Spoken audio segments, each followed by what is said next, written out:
name's Andrew Callaghan. I'm a journalist and director of Dear Kelly, live right now in Houston, Texas. Bad Astronaut.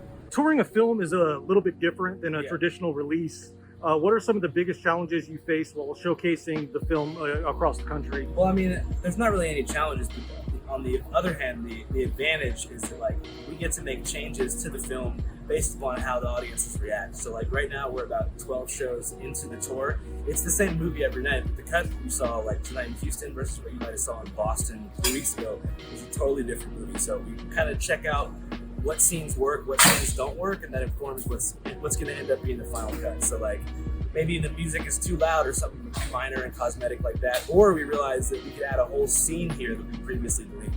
Do you see touring as a viable model for future film releases, especially for independent projects like Dear Kelly? I mean, it's a great way to raise money, especially if you need it to like hire colorists and editors for your own shit. Like our goal is to retain intellectual property rights for this movie at all costs. And so the tour revenue is going to go into like basically what a typical studio would pay for: a colorist, someone to do closed captions and international subtitles, someone to do an audio pass and a mix, and you know, all that shit. Like we're going to be able to use the tour money so that we can do that ourselves. Otherwise, we wouldn't be able to afford it. Once the tour is finished, what are your plans for the film's distribution? Will it be available on major streaming platforms or through a different medium? I mean, probably we have a couple ideas. So the first idea was to do a website for it, where it's maybe like dearkellyfilm.com or something like that, where you pay $5.55 for a 48-hour rental.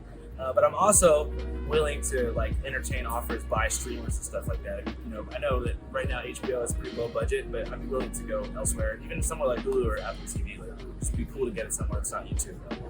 There's a lot of content. There's a lot of things you're working with as far as your footage. Yeah. What's your editing process like? Because I know that probably is a little daunting once you sit down to kind of edit it all. I mean, we edit everything ourselves. But more specifically, I edit everything. But we used to do the shit where we would, have laptops and we would park outside of McDonald's in the RV, use their Wi-Fi to edit shit. But now we have like a full-blown office in Las Vegas.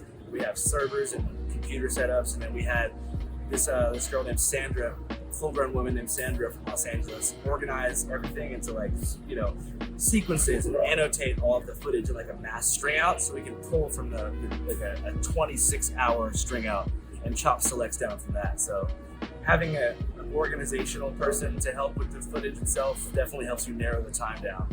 Yeah, for sure. What's the appeal of Vegas? Well, for one, Nevada's got 0% taxes, so you don't have to pay taxes, whereas California was taking about 35% of our income last year. Nevada takes 0. You can use that additional 35% to hire people to do shit. And also, I just like being in a new place. Vegas is kind of a frontier. Everywhere else is dying off, getting too expensive, getting gentrified and blown out. Vegas is a whole new thing. And Mark Wahlberg lives there. Channel 5 live worldwide, Hollywood and Vine. Fuck the authority, Channel 5 News. Channel 55. We don't fuck with custers. And 5 is the best number.